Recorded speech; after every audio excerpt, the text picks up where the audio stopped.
Welcome to CRT's Cozy Corner, Chapter Book Edition, where today we will be reading from Wizard of Oz by L. Frank Baum.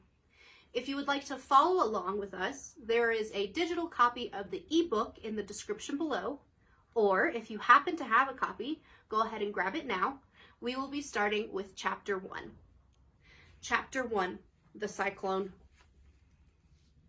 Dorothy lived in the midst of the great Kansas prairies with Uncle Henry, who was a farmer, and Aunt Em, who was the farmer's wife. Their house was small, for the lumber to build it had to be carried by wagon many miles. There were 4 walls, a door, and a roof, which made one room, and this room contained a rusty-looking cooking stove, a cupboard for the dishes, a table, 3 or 4 chairs, and the beds. Uncle Henry and Aunt Em had a big bed in the corner, and Dorothy had a little bed in another corner. There was no garret at all, and no cellar, except a small hole dug in the ground called a cyclone cellar, where the family could go in case one of those great whirlwinds arose, mighty enough to crush any building in its path. It was reached by a trap door in the middle of the floor, from which a ladder led down into the small, dark hole. When Dorothy stood in the doorway and looked around, she could see nothing but the great gray prairie on every side. Not a tree nor a house broke the broad sweep of flat country that reached the edge of the sky in all directions. The sun had baked the plowed land into a gray mass, with little cracks running through it. Even the grass was not green, for the sun had burned the tops of the long blades until they were the same gray color to be seen everywhere. Once the house had been painted, but the sun blistered the paint and the rains washed it away, and now the house was as dull and gray as everything else. When Aunt Em came there to live, she was a young, pretty wife. The sun and wind had changed her too. They had taken the sparkle from her eyes and left them a sober gray. They had taken the red from her cheeks and lips, and they were gray also. She was thin and gaunt, and never smiled now. When Dorothy was an orphan, first came to her, Aunt Em had been so startled by the child's laughter that she would scream and press her hand upon her heart whenever Dorothy's merry voice reached her ears. And she still looked at the little girl with wonder that she could find anything to laugh at. Uncle Henry never laughed. He worked hard from morning till night and did not know what joy was. He was gray also, from his long beard to his rough boots, and he looked stern and solemn and rarely spoke. It was Toto that made Dorothy laugh and saved her from growing as gray as her surroundings. Toto was not gray. He was a little black dog with silky hair and small black eyes that twinkled merrily on either side of his funny wee nose. Toto played all day long, and Dorothy played with him and loved him dearly.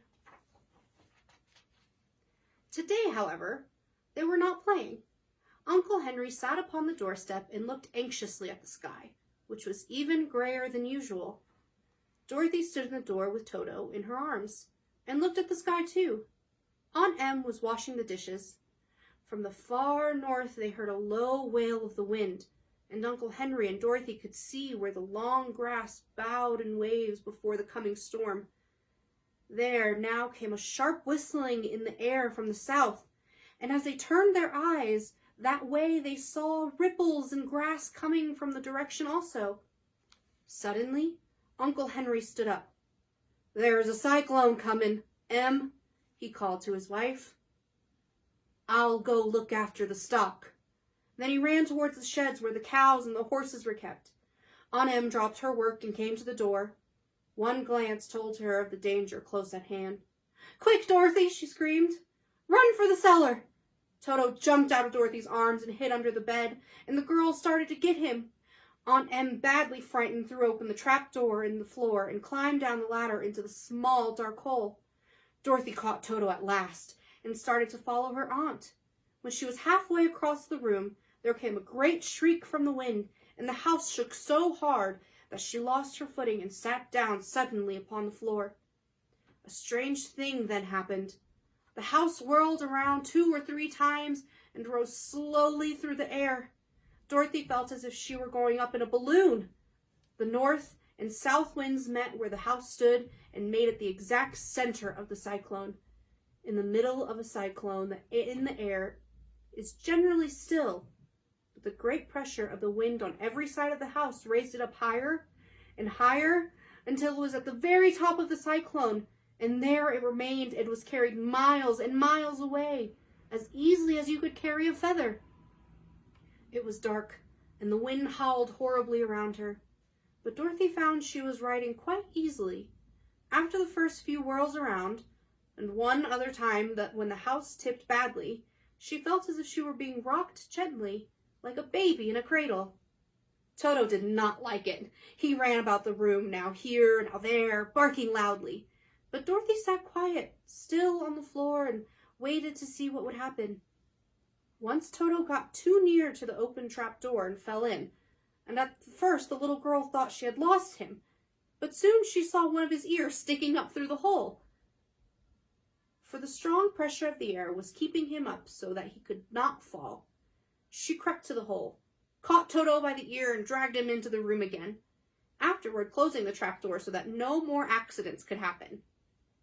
Hour after hour passed away, and slowly Dorothy got over her fright, but she felt quite lonely, and the wind shrieked so loudly all about her that she nearly became deaf.